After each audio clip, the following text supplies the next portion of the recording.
In the bustling town of Nsukka, beneath the shimmering heat of the eastern Nigerian sun, stood a modest electronics shop painted in vibrant hues of green and yellow.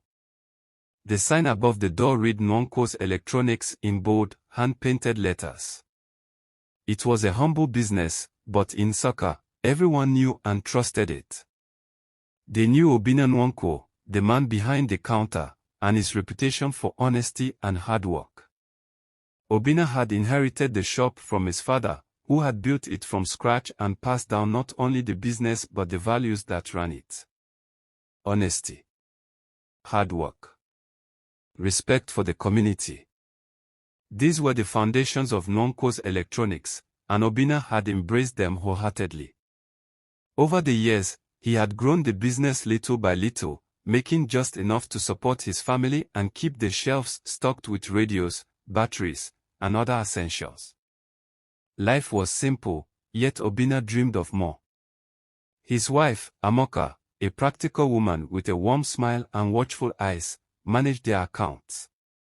Together, they had 2 children, Chike and Gozi, who ran around the shop after school, asking questions and imitating their father's way of handling customers. Every night, after the children were in bed, Obinna would sit with Amoka and talk about his dreams for their future. One evening, after a particularly busy day at the shop, Obinna sat on the porch with Amoka, gazing into the sky where stars shimmered through the darkness. The scent of roasting yams from a neighbor's home hung in the air, and the sound of distant drums played in the background. "I've been thinking," he began, his voice soft but filled with a quiet excitement. "The shop is doing well. We are making enough, but what if we could make more? I'm thinking about expanding. Opening a second shop, maybe in Enugu." Amoka's eyes widened with pride but softened with concern. She knew Obinna's ambitions, knew that he wanted to leave a legacy that their children could one day inherit. But she also knew the risks. "I'm proud of you, Obinna," she replied, her voice gentle. "But expanding is not easy. It's not just more profit, it's more work, more stress." "Are you sure?" Obinna nodded, his heart resolute. He felt a calling, an urge to take the next step. The next day, he visited his longtime friend, Ikenna, a successful businessman in Lagos.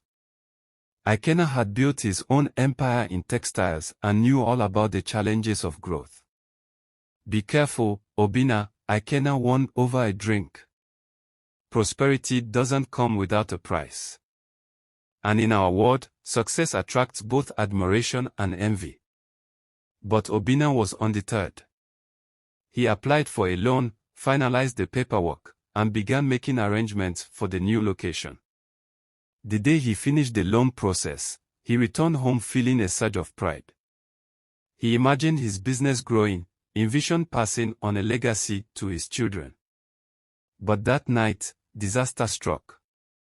A fire broke out in the heart of Nsukka. People scrambled, shouting as they carried buckets of water, trying desperately to contain the flames. But by the time the fire was finally subdued, Nwanko's Electronics lay in ruins, reduced to smoldering ash. The shop that had stood for decades, that had supported his family, was gone. Obinna was devastated. Friends and neighbors murmured about bad luck, some speculated about electrical faults, but Obinna couldn't shake the feeling that this was more than coincidence. Yet, he couldn't let go of his dream. With the help of family, friends, and a loan, he rebuilt the shop. Slowly, he re-established himself, attracting back his loyal customers and even a few new ones. Months passed, and business stabilized once more. But as time went on, Obinna couldn't resist the call to grow. The failure of his first attempt weighed on him, but he convinced himself it was just an accident. He started dreaming of opening a second location again, this time in a bustling market town, and made every effort to ensure the shop's safety. Then, as he signed the lease for the new location, a messenger arrived from Nsukka, his face pale with fear. "There's been another fire," the young man stammered, clutching his hat in trembling hands. The shop, it's gone. Obinna's heart sank. Another fire. Another setback.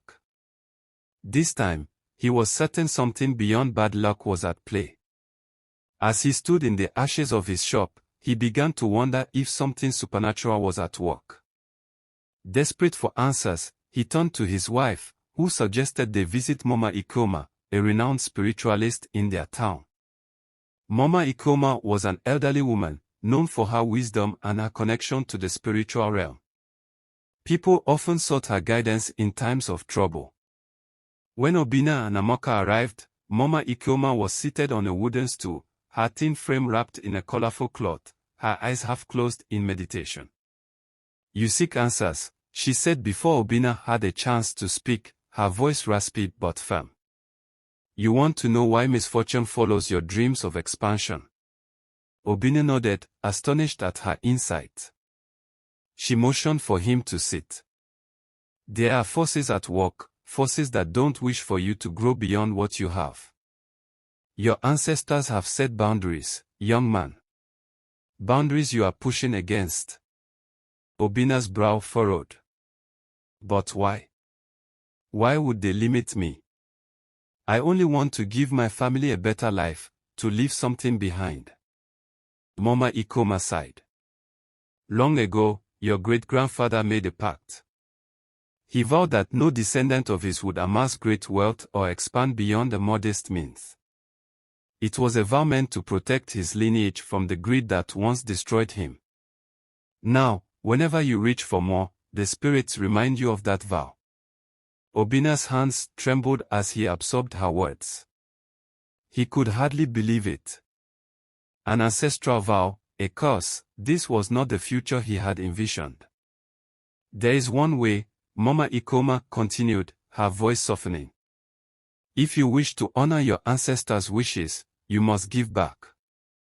Use your success to help others. Only then can you live in peace." Conflicted, Obinna left the spiritualist home. He wrestled with the revelation, torn between his desire for prosperity and his respect for his ancestors. Over the next months, he tried again to expand, but each attempt met with failure. Fires, thefts, accidents, each setback seemed to confirm Mama Ikoma's words. At last, he made a decision. Instead of expanding his business, he began to focus on the community. He offered free repair workshops for young men eager to learn a trade, donated some of his profits to local causes, and held small events for the children in his shop. He transformed his dreams of wealth into a legacy of service. Years passed, and Obinna found peace in his choice.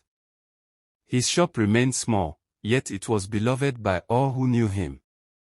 And as he grew older, he began to teach his son, Chike, the trade, passing down the values of honesty, hard work, and respect for the community.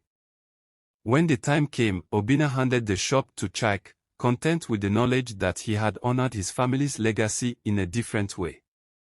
His ancestors' vow had been respected, and he had found fulfillment. Please help me by subscribing to my YouTube channel and press the notification button for more wonderful stories.